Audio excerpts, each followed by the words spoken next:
I am here in Rennes to tell you about the experiences with the Danish use of hygienization and sanitary issues on biogas.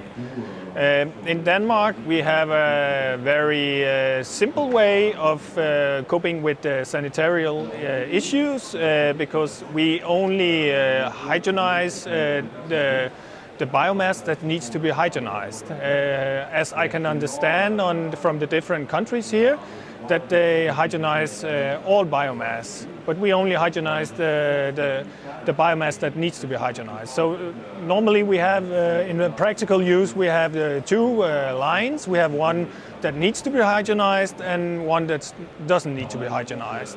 And then in the end, we mix the degassed biomass, and the degassed biomass get back to the farmers. So we don't have very large expenditures on hygienizing in Denmark. It's just a normal way of working with this in Denmark. As I understand from the French way of doing things, it's up to the regional authorities to decide what to do.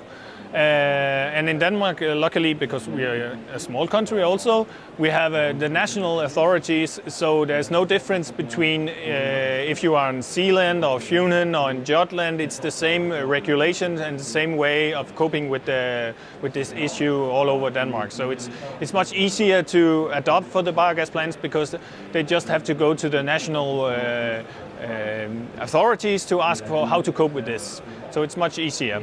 I think it's difficult if you have different ways of doing it from different kinds of the different areas from the country, because then you have difficulties by learning from each other. This is much easier in Denmark.